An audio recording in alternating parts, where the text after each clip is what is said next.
오늘 하나님께서 복이 있다고 선포하시며 초청하시는 사람은 온유한 사람입니다. 그동안 제가 만났던 많은 사람들 중에 온유라는 이름을 가진 그 친구들, 특별히 어른들 중에는 없었고요. 어린 아이, 유치부 친구들 중에 온유라는 이름을 가진 친구들이 꽤 되었습니다. 대전 온누리교회 제가 성도님들 아는 분 이제 명단을 쭉 확인한 결과 온유라는 이름을 가진 분이 없더라고요. 수요 저만 이제 있으시면 죄송합니다. 오평화 권사님 계시죠? 오평화 권사님, 또 김은혜 집사님, 찬미, 또 그런 강건이라는 이름도 있더라고요. 어린아이의 이름인데 그렇게 정말 아름답고 복된 이름들이 대전 온누리교회는 있습니다. 축복합니다. 그분들의 이름대로 그 삶을 복되게 이어가실 거라고 믿습니다. 네, 온유라는 이름을 제가 성경적인 의미를 잘 몰랐을 때, 전도사임에도 불구하고 온유라는 이름에 대해서 깊이 묵상해 보지 않았을 때, 그 이름을 들었을 때 솔직히 내 아이의 이름으로 삼기에는 주로 부모님들이 지어주시죠. 2% 부족하다는 느낌이 있었던 것이 사실입니다. 그 사전적인 의미를 찾아보니까 온유에는 어떤 게 있을까요? 약함, 길들여짐, 용기 없음, 이런 사전적인 정의들이 있더라고요. 예수님이 빠진 온유함이겠죠. 그래서 왠지 연약해 보이고 또 이 험한 세상에서 늘 손해볼 것 같고 내 소신껏 내가 하고 싶어하는 그 일들을 이렇게 이루어 나가지 못할 것 같은 그 연약함이 온유함 가운데 있더라고요. 저만 그런 건 아니겠죠. 근데 지금은 아닙니다. 온유라는 이름이 그 어떤 이름보다 강하고 또 복된 이름이라는 것을 이제는 하나님께서 알게 하셨습니다. 그래서 이제 계명할 일은 또 없겠지만 제 이름도 너무 좋지만 또 다시 이름을 하나님께서 주신다고 하면 주저하지 않고 저는 온유라는 이름을 택할 것입니다.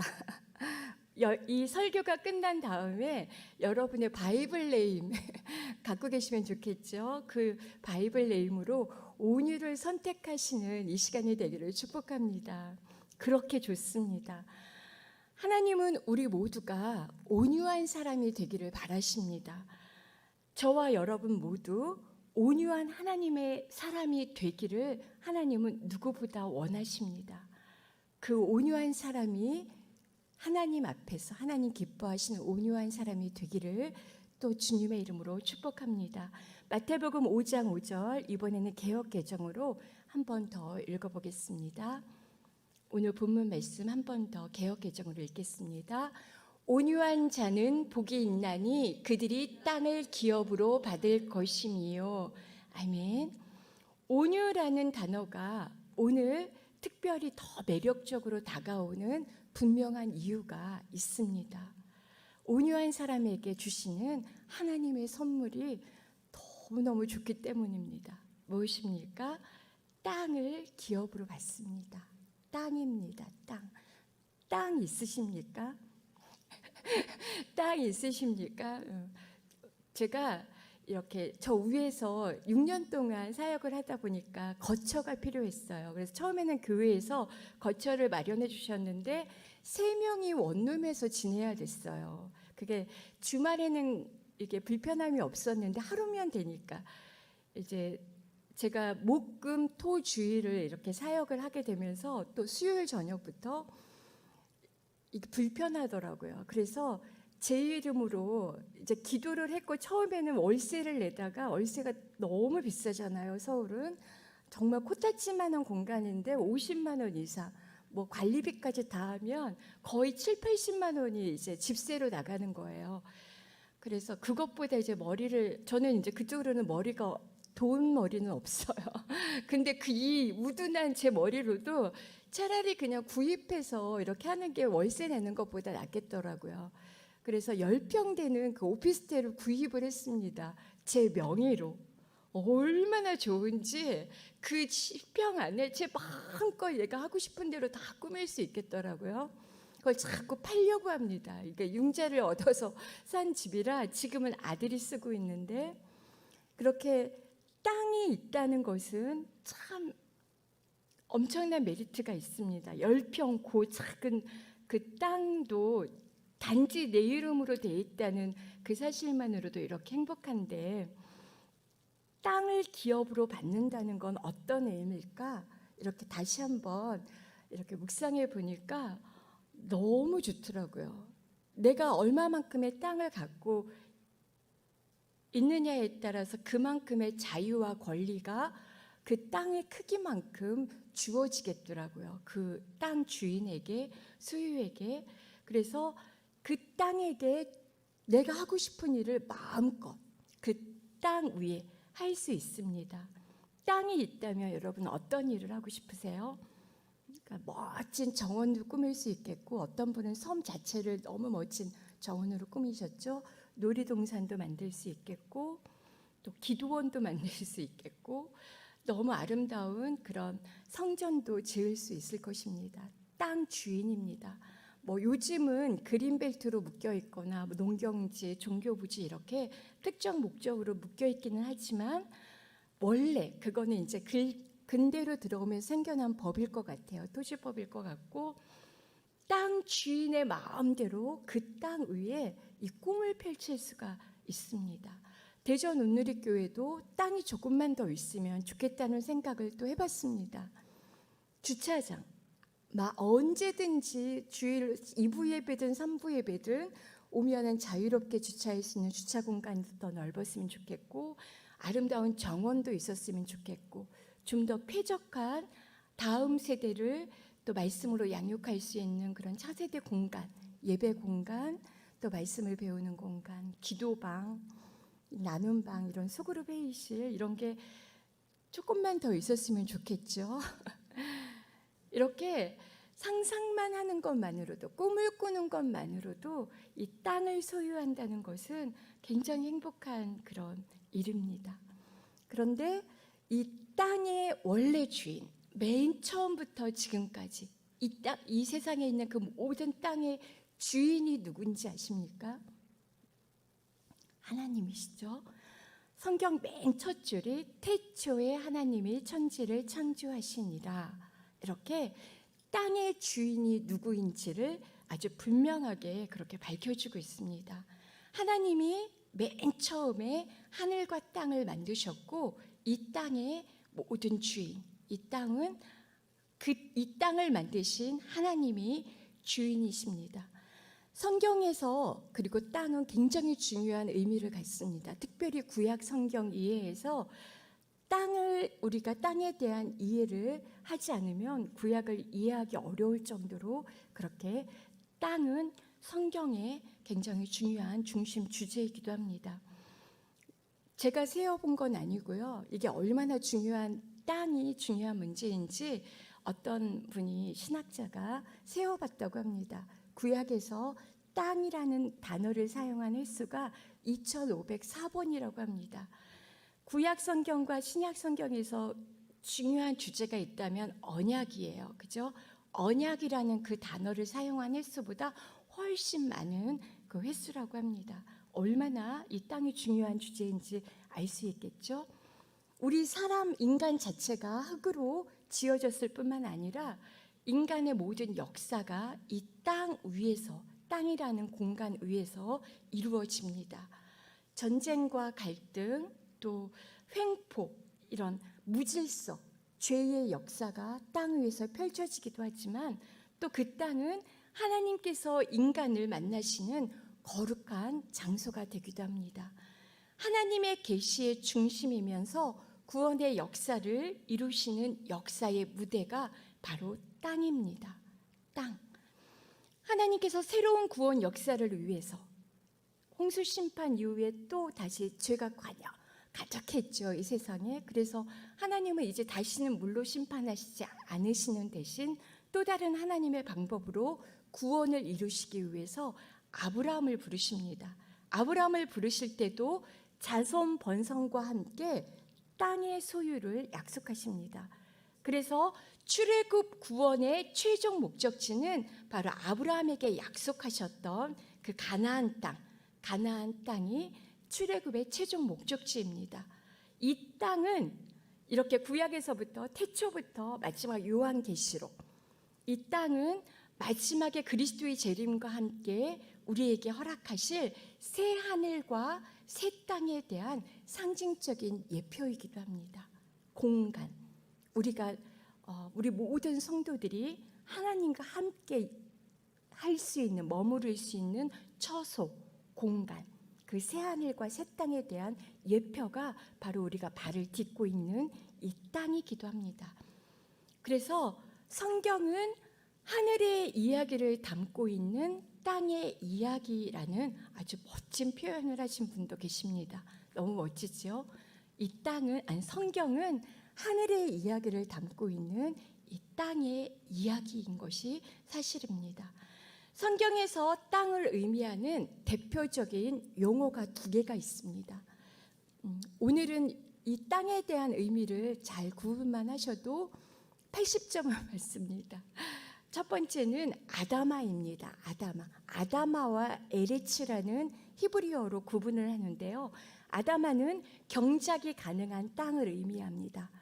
경제적으로 높은 가치가 있는 땅, 그래서 인간의 거주와 생존에 적합한 땅이 아다마입니다. 대전도 아다마이고 대한민국도 아다마입니다. 그래서 인구가 참 많죠. 살기가 참 좋은 땅입니다. 내일 여성사역팀이 이제 아울리치를 떠나서 만나보게 될 강동진 목사님 별명이 혹시 뭔지 아세요? 선교사의 머슴이라고 본인이 그렇게 하나님의 부르심이 선교사들의 머슴으로 이렇게 정의를 하시더라고요. 되게 멋지신 것 같아요. 그래서 농사꾼도 아니신데, 정말 목사님이신데 선교사님들의 머슴이 되시고자 농사꾼이 되셨고, 또 닭에 대한 박사님이십니다. 양계 전문가이시고, 그래서 제3 그 선교지에 가셔서 닭으로 생계를 이을 수 있도록 그것들을 굉장히 높은 그 지식을 갖고 계시더라고요. 잘 될 수 있는 양계로 생계를 이어갈 수 있도록 그렇게 양계 전문가이시고 건축가이십니다. 내일 가서 보시면 알겠지만 그 땅의 건축들을 다 목사님이 손수 망치질하시고 다 하시더라고요. 집 짓는 분이라고 본인을 또 소개시키시기도 하십니다. 이렇게 멋지시게 세계 각국을 다니시면서 선한 영향력을 끼치고 계시는 그 목사님을 이제 내일 만나보시게 될 텐데요. 혹시 신청 안 하신 분들 자리 있다고 하니까 꼭 신청하세요. 올 여름에 만나면 정말 복덩어리를 만나는구나, 이 느낌을 가지실 거예요. 너무 멋지신 분이신데요. 제가 답사를 코로나 바로 갔다 왔잖아요. 근데 너무 신기한 이 체험을 했습니다. 한 5분, 10분, 15분 정도 말씀을 나눴는데 다른 아울리치 때문에 너무 유쾌해지는 거예요. 이 영이 유쾌해지는 이 체험은 또 처음이에요. 그 짧은 기간 동안에 너무 유쾌해지면서 이 짐이 막 가벼워지는 느낌, 그 느낌을 내일도 분명히 경험하시리라고 믿습니다. 아이고, 서론이 길었는데요. 이 강동진 목사님께서 세계 곳곳을 참 많이 방문을 하시는데 그때마다 가장 먼저 하시는 일이 있다고 합니다. 그게 뭐냐면 그 땅의 흙을 맛보는 일이에요. 흙을 맛보신다고 합니다. 그래서 흙을 이렇게 맛보면 이 선교사님은 아신대요. 이 땅이 비옥한 땅인지 척박한 땅인지, 이 땅이 열매를 낼 만한 좋은 땅인지 열매를 맺지 못하는 그런 나쁜 땅인지를 구분을 하실 수 있다고 하십니다. 그래서 정말 이 선교사님이 개인적으로 샘날 만큼 어쩌면 이렇게 이곳에 이 비옥한 땅을 다 몰아주셨으니까 하나님하고 질투가 날 만큼 좋은 땅이 어느 곳일까요? 미국하고 캐나다 땅이라고 합니다. 땅덩어리도 굉장히 넓죠. 근데 그 넓은 땅이 정말 비옥한 그 땅이 굉장히 많은 거예요. 그래서 샘날만큼 그렇게 그 땅이 이제 좋았다고 그렇게 말씀을 하시는 걸 들었던 기억이 납니다. 아다마인 거죠. 아다마. 그렇게 비옥한 땅, 뭘 심든지 30배, 60배, 100배의 그런 결실을 내는 그 땅이 바로 아다마입니다. 아다마의 반대 개념은 인간이나 생물의 생존이 어렵고 힘든 사막이나 광야가 되겠죠. 네. 다음 하나님께서 아담을 위해서 창조하신 에덴 동산, 그 에덴 동산이 바로 아다마입니다. 토양 자체도 비옥했지만 그 에덴 동산에는 4개의 강으로 나누어서 흘러보낼 만큼 그렇게 풍부한 많은 물이 솟아나는 샘 근원이 에덴 동산에 있었습니다. 그래서 비옥한 토양과 풍부한 물 근원, 그리고 좋은 여건 속에서 잘 자라나는 각종 식물들, 먹을거리들, 우리가 듣도 보도 못한 많은 과일나무들이 아마 에덴 동산 안에 있었을 것 같아요. 이 모든 것들이 에덴 동산을 최고의 아다마로 만들었음을 쉽게 추측할 수 있습니다. 에덴 동산이 아다마입니다. 비옥한 땅을 의미하는 이런 아다마와는 달리 에레츠는 하늘과 바다의 반대 개념으로서의 땅을 의미합니다. 태초에 하나님께서 하늘과 땅을 만드셨죠. 그렇게 전 우주적인 의미로서 하늘과 반대되는 그 개념의 땅이 바로 에레츠입니다. 아다마는 에레츠 안에 포함된 거겠죠. 그리고 에레츠 안에는 정치적인 어떤 의미도 있습니다. 정치적인 의미의 땅. 대한민국의 통치권이 미치는 영역, 그만큼의 땅이 대한민국 땅이겠죠. 그 나라들마다의 경계, 통치권이 미치는 그 영역을 또 에레츠라고 합니다. 그러니까 에레츠는 그러니까 아다마가 인간 생존에 적합한 좋은 환경으로서의 땅이라면 에레츠는 하나님과의 관계를 드러내는 신앙적 개념의 땅이기도 합니다. 하나님의 통치가 미치는 곳, 그만큼이 에레츠입니다.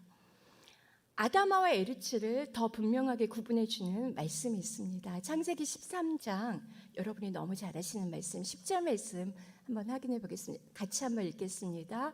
롯이 눈을 들어 요단의 온 들판을 보니 그곳은 소알에 이르기까지 사방에 물이 넉넉한 것이 마치 여호와의 동산이나 이집트 땅 같았습니다.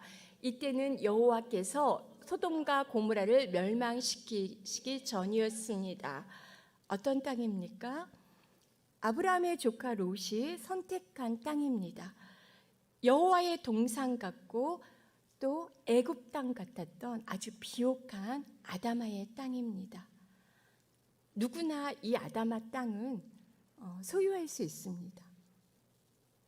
지금도 성경에서도 마찬가지지만 지금도 돈이 있거나 힘과 권력 또 땅에 대한 어떤 탐욕 욕심들이 조금만 더 있다면 비싸고 좋은 땅을 내가 소유할 수가 있죠. 하나님하고 상관없이, 물론 그것도 하나님이 허락하시는 거겠지만.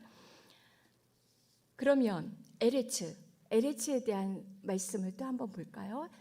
창세기 13장 14절부터 15절까지 말씀 한번 보겠습니다. 같이 읽겠습니다. 롯이 아브라함을 떠난 후에 여호와께서 아브라함에게 말씀하셨습니다.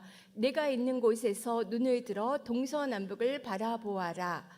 내가 보는 이 온 땅을 내가 너와 네 자손에게 영원히 주겠다. 아멘. 롯이 선택하고 남겨진 땅, 하나님께서 아브라함에게 주신 땅입니다. 비옥한 땅은 아니지만 오히려 척박한 광야일 것 같은 그런 땅입니다. 하나님께서 주신 약속의 땅입니다. 하나님과 이스라엘 백성 사이에 이루어진 그런 계시의 현장으로서의 땅입니다. 하나님의 역사와 통치가 기다리고 있는, 또 하나님이 함께 하시는 그 땅, 그곳이 바로 에레츠입니다. 에레츠. 질문하겠습니다. 마태복음 5장 5절, 오늘 본문 말씀, 온유한 사람이 기업으로 받게 되는 땅은 아다마일까요? 아니면 에레츠일까요? 아멘. 그럼 여러분은 어떤 땅을 원하십니까? 비옥한 땅. 비옥한 땅. 네, 2번이라고. 둘 다 아멘. 아이고 지혜로우십니다. 제 질문에 함정이 있었는데 그걸 잘 파악을 하셨네요. 맞습니다. 하나님은 아담아이면서 에레츠를 저희에게 얼마든지 주실 수 있는 분이십니다. 저희는 지금 아담아이면서 LH인 땅에 머물고 있는 줄로 믿습니다. 아멘. 안 넘어가셨네요. 오평화 권사님. 네. 예, 그러면 이 질문은 넘어가겠습니다. 아담아는 비옥하지만 하나님이 안 계십니다. 하지만 에레츠는 사막과 광야이지만 그곳에 구름 기둥과 불 기둥이 있고 만나가 있습니다. 날마다 하나님의 임재하심이 있습니다. 그래서 어떠한 해도 받지 않습니다. 그 땅이 바로 에레츠입니다. 아담아이면서 LH인 땅을 우리에게 영원히 주실 거라고 믿습니다. 아멘. 비록 젖과 꿀이 흐르는 비옥한 땅 아담아는 아닐지라도 하나님과의 만남, 또 그 부르심의 의미와 또 임재로 가득한 거룩한 장소 에레츠, 그것이 성경이 강조하는 땅이고 오늘 복이 있다라고 말씀하시는 그 사람, 온유한 사람에게 허락된 땅입니다. 특별히 그 땅을 기업으로 받게 된다고 말씀을 하십니다. 기업, 그냥 잠깐 임대하거나 잠깐 주는 게 아니라 빌려주는 게 아니, 빌려주는 거죠. 기업도 사실은. 근데 기업의 의미를 성경에서의 기업은 이렇게 생산이나 물건들을 이렇게 생산해내는 그런 기업이 아닙니다. 우리가 알고 있는 그런 기업이 아니라 상속된 어떤 것들, 그래서 자손들에게 계속 대물림돼서 우리 소유가 된 것, 하나님이 기업으로 주신 것들은 특별히 팔거나 이렇게 남에게 소유권을 이전할 수가 없습니다. 한번 하나님이 나에게 기업으로, 우리 가정에 기업으로 주신 것들은 영원합니다. 영원히 나의 것이 됩니다. 성경에서 기업 사상을 잘 알려주는 말씀이 있습니다. 잠깐 같이 보겠습니다. 레위기 25장 23절 말씀 같이 한번 읽겠습니다. 아주 팔 수 없다. 이는 그 땅이 내 것이며 너희는 나와 함께한 나그네들로 임시 거주자들이기 때문이다. 레위기 25장에서 기업은 하나님으로부터 이 땅이죠. 한 가문에 주어진 땅입니다. 땅이 하나님이 자기 백성에게 주신 기업입니다. 기업, 삶의 터전. 그 땅은 매각하거나 영구히 소유권을 타인에게 이전하는 일은 할 수가 없습니다. 하나님께서 하지 말라고 금하셨습니다. 근본적으로 땅, 토지는 하나님의 것이기 때문입니다. 그리고 그 땅을 기업으로 받은 우리 이스라엘 백성들은 그 땅에 그냥 잠시 머물다 가는 나그네이고 우거하는 자로 여호와 하나님께서 함께 하신다고 말씀을 하십니다. 땅을 기업으로 받은 사람들이 그냥 나그네이지만 잠시 머물다 가는 우거하는 자들이지만 하나님의 그 땅을 기업으로 받은 사람들과 하나님은 함께 하시는 것입니다. 그냥 토지, 그 땅이 기업인 것처럼 보이지만 사실은 더 근본적으로는 여호와 하나님께서 기업이 되어 주신다는 것입니다. 그 땅에 함께 하시면서 하나님께서 삶의 터전, 그 모든 기반이 되어 주신다는 것입니다. 그래서 우리는 하나님께서 기업으로 주신 땅 위에서 하나님과 함께 동행하며 그렇게 하나님을 기업으로 삼고 또 우리는 하나님의 기업이 되어서 하나님의 통치 아래에 거한다는 그런 의미가 있습니다. 하나님께서 우리에게 기업으로 주신 땅을 기업으로 주신 이유가 이제 드러나겠죠? 아시겠죠? 하나님과의 동행, 교제, 하나님과 함께 하시기 위해서 하나님은 그 백성들에게 땅을 기업으로 주시는 것입니다. 우리에게 땅이 필요한 이유는 하나님의 통치와 다스리심, 보호와 인도하심, 교제와 동행 때문입니다. 잘 먹고 잘 살기 위해서, 더 많이 갖기 위해서 땅이 필요한 것이 아니라 하나님의 동행, 하나님의 함께 하심을 위해서 땅이 필요한 것입니다. 그런데 하나님은 아까 제가 잠깐 말씀드린 것처럼 비옥한 땅, 아담아는 누구에게나 허락을 하십니다. 돈이 있는 자, 힘이 있는 자, 또 부동산에 관심이 있고 탐욕, 욕심이 있는 사람 누구나 아담아를 소유할 수가 있습니다. 보이지 않을 만큼 끝없는 그 땅을 소유할 수도 있고 10평, 10평 작은 땅을 소유하며 만족할 수도 있습니다. 하지만 에레츠는 10평이든 100만 평이든 하나님께서 자신을 공유하시는 데는 조건을 붙이십니다. 아무에게나 허락하시지 않습니다. 한 평 땅이라도, 한 평 에레츠의 그 땅이라도 아무에게나 허락하시지 않습니다. 선택권이 나에게 있지 않고 하나님께 있습니다. 기업입니다. 기업. 기업은 하나님께서 주시는 것입니다. 잠깐 한번 상상력을 동원해 보실까요? 만약 여러분이 하나님이라면, 내가 하나님이라면 누구에게 나 자신을, 여러분 자신을 기업으로 그렇게 선물하시겠습니까? 여러분이 만약 하나님이라면 어떤 사람에게 여러분의 힘과 통치권, 소유권을 나누어 주시겠습니까? 어떤 사람과 함께 영원히 동행하길 원하십니까? 내가 가지고 있는 가장 좋은 것들을 누구와 함께 공유하고 싶으십니까? 고집불통에 자기만 아는 이기적인 사람, 내 배만 채우기에 급급한 탐욕으로 가득한 사람, 남이 잘 되는 꼴은 절대 보지 못하는 시기와 질투로 가득한 사람, 자기 자랑으로 가득한 교만한 사람에게 하나님은 당신 자신과 그 나라를 상속하고 싶으실까요? 내가 만약에 하나님이라면 영원한 기업으로 당신 자신을, 하나님 자신을 이렇게 내어주실까요? 아닙니다. 그죠?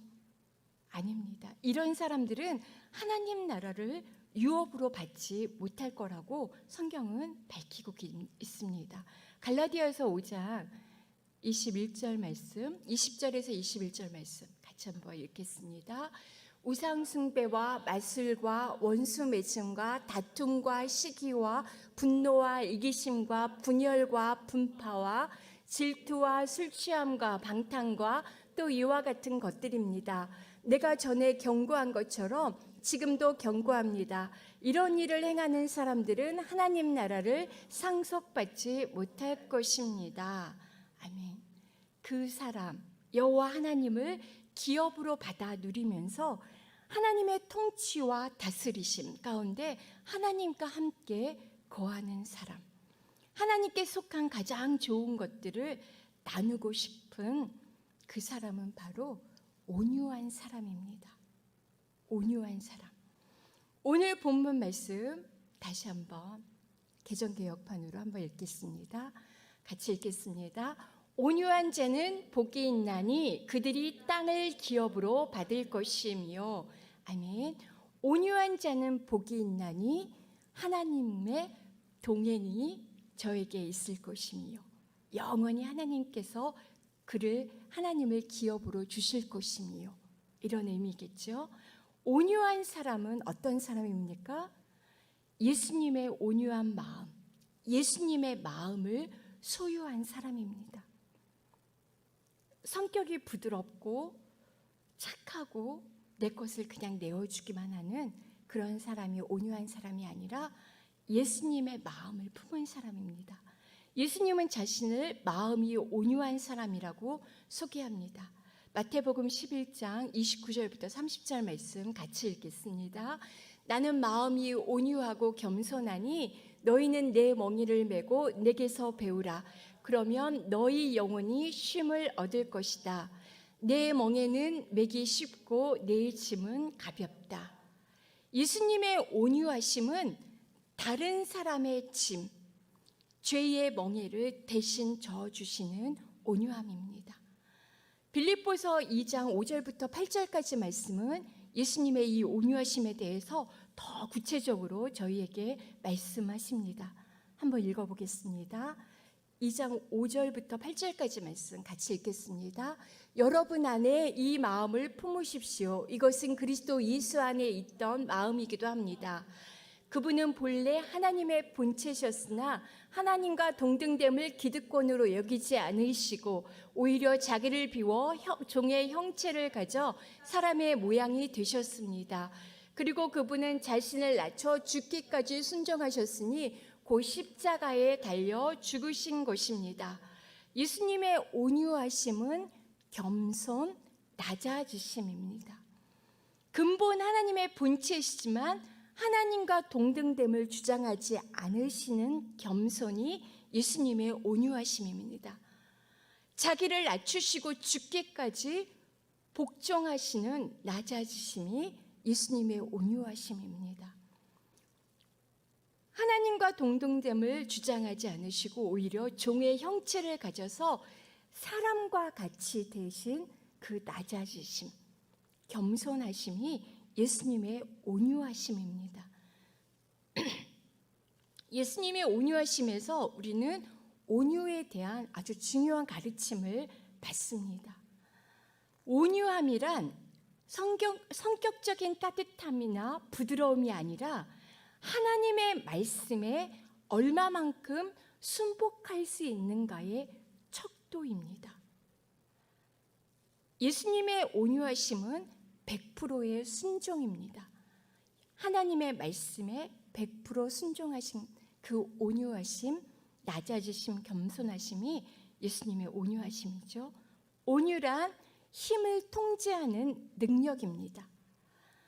하나님의 통제 아래 우리 자신의 힘을 사용하는 것, 말씀 앞에 나를 내려놓을 수 있는 힘, 내 뜻대로 할 수 있지만, 내 주장을 펼 수 있지만, 내 고집을 끝까지 주장할 수 있지만 내 뜻이 아니라 하나님의 뜻이 이루어지도록 십자가를 질 수 있는 힘, 이것이 바로 그리스도의 온유함입니다.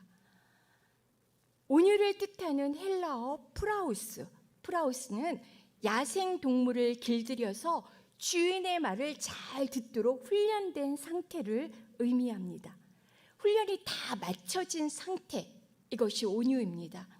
온유함은 본래부터 자연적으로 만들어지지 않는다는 의미입니다. 본래부터 자연적으로 태생적으로 온유한 사람은 이 세상에 아무도 없습니다. 오직 하나님의 아들, 죄가 없으신 예수님만 본래부터 온유하심을 소유하고 계십니다. 이것은 예수님께 속한 성품입니다. 예수님의 성품, 본래적으로 갖고 계신 그 성품이 온유함이고, 야생마처럼 내 마음대로 하고 싶은 대로 막 향방 없이 뛰는 그런 모습들은 우리의 본래적인 모습이죠. 그런데 그 야생마가 주인의 말에 온전히 순종할 수 있도록 훈련되어진 상태, 훈련이 필요합니다. 우리가 온유하기 위해서는 예수님 이외의 모든 사람들, 저와 여러분은 본래부터 온유하지 못합니다. 온유할 수가 없습니다. 온유함은 훈련의 결과 얻어진 힘이고 능력입니다.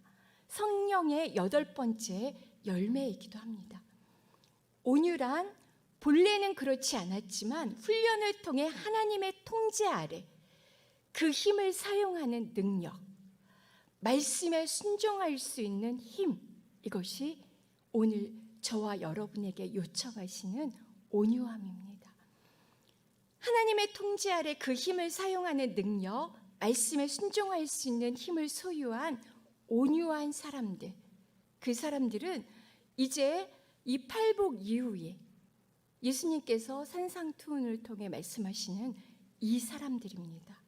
악을 악으로 갚지 않을 수 있는 사람들, 오른뺨을 치면 왼뺨도 돌려대는 사람들, 속옷을 가지고자 하는 자에게 겉옷까지도 주고 억지로 오리를 가게 하면 그 사람과 함께 기꺼이 심리를 동행하고 구하는 자에게 주고 꾸고자 하는 자에게 거절하지 말라고 하시는 주님의 말씀에 억지로가 아니라 기꺼이 기쁨으로 순종할 수 있는 사람들, 이 사람들이 온유한 사람입니다.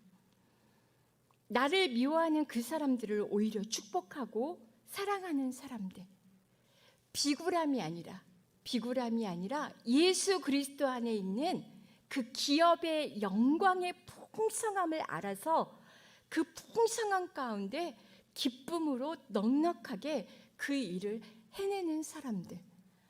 예수님은 저와 여러분을 그 온유하심 가운데로 초대를 하십니다.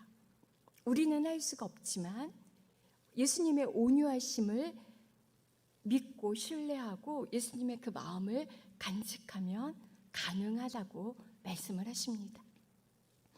땅을 기업으로 받는 복 있는 사람은 예수님의 온유한 마음을 품은 사람들입니다. 예수님의 멍에를 기꺼이 지고 따르며, 멍에는 소나 말, 이 짐승들에게 주인이, 농부가 하고자 하는 목적을 이루기 위해서 어깨에 메워주는 거죠. 예수님의 멍에는 십자가셨습니다.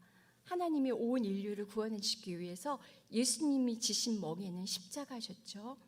그 예수님의 멍에를 기꺼이 지고 따르며 또 누군가의 멍에를 함께 져주는 사람, 그 사람이 온유한 사람입니다.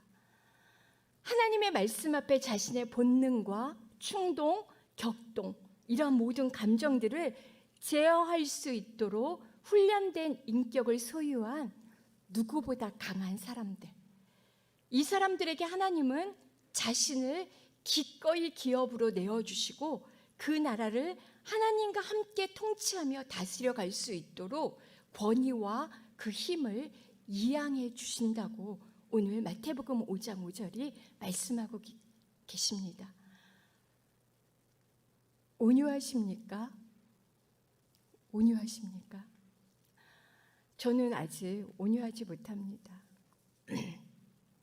하지만 온유하신 예수님을 주와 그리스도로 고백합니다. 믿습니다. 이제는 그 믿음 안에서 예수 그리스도의 이름의 능력 가운데 온유한 자로 세움받을 수 있음을 확신합니다. 또 그렇게 온유한 자로 세워주시기를 갈망합니다. 소망합니다. 우리 모두는 스스로 온유할 수 없는 죄인들입니다. 예수 그리스도 안에 있을 때 성령 하나님의 도우심과 은혜로 우리는 온유한 그런 하나님의 사람들로 하나님께서 이 시간도 우리를 빚어주고 있음을 확신합니다. 사도 바울의 고백처럼 감히 고백해 보기는 모든 일을 그 마음의 뜻대로 마음의 원대로 역사하시는 자의 뜻을 따라 우리가 예정을 입어 그 안에서 기업이 되었음을 확신합니다. 하나님 자신이 우리의 기업이 되어주셨고 또 우리를 그리스도 안에서 하나님의 그리스도를 마음을 품은 우리를 그리스도 안에서 하나님의 기업으로 삼아 주셨습니다. 믿으십니까? 아멘. 하나님이 우리의 기업이 되어주셨고 우리는 하나님의 기업이 되었습니다. 아직 온유하지는 못하지만 그리스도 예수 안에서 온유한 사람으로 여겨주시면서 하나님 자신과 하나님 나라를 기업으로 기꺼이 내어주시는 하나님이심을 믿습니다. 아멘. 마지막으로 예레미야 애가 3장 24절 말씀 같이 크게 선포하고 말씀을 맺도록 하겠습니다. 같이 크게 선포하겠습니다. 내 심령에 이르기를 여호와는 나의 기업이시니 그러므로 내가 그를 바라리라 하도다. 아멘. 여호와 하나님, 여러분은 여호와 하나님을 기업으로 삼은 저와 여러분은 복이 있습니다. 여호와 하나님께서 우리의 기업이 되어주시기 때문입니다. 날마다 그리스도의 온유함 가운데 거하며 하나님과 그 나라를 상속받으시는 사랑하는 대전 온누리교회 세종교육관과 영상으로 예배드리시는 수요 오전 여성 예배에 참여하시는 여러분 모두가 되시기를 주님의 이름으로 축복합니다.